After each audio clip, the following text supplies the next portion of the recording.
Hey guys, welcome back to our channel. In this tech tutorial video, we're going to teach you how you can access and restore older versions of your pages, databases, and any creative project in your Notion workspace. So let us dive into this and show you how to do it. Head over to Notion, access your workspace here in the top left corner, and let me go with this one here. You may also create a new workspace if you like.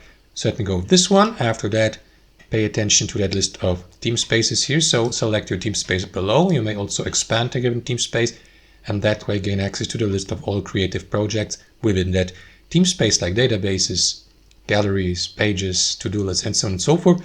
So let me go, for example, with that page here. I added to my favorites list. So if you'd like to restore an older version because, I don't know, you like it more, or because you made some mistakes recently, so you would like to return to an older version and restore it, you may do that by simply selecting the given project here in the left panel.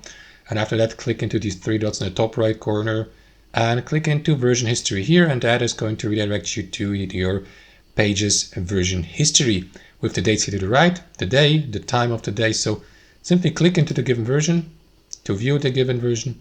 And if you'd like to restore it, click on restore here. That is going to restore the given older version. Just bear in mind, guys, that you can't go endlessly into the past. As you can see, some of the very oldest, the oldest versions of the given database or page may be locked for you.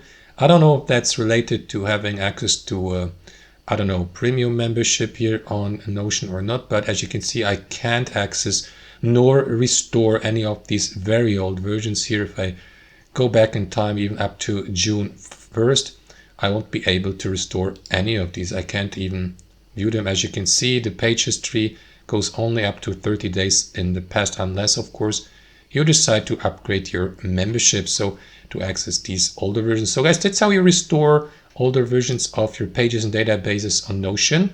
Hope you enjoyed this video, got some real value from it, and we'll catch you later.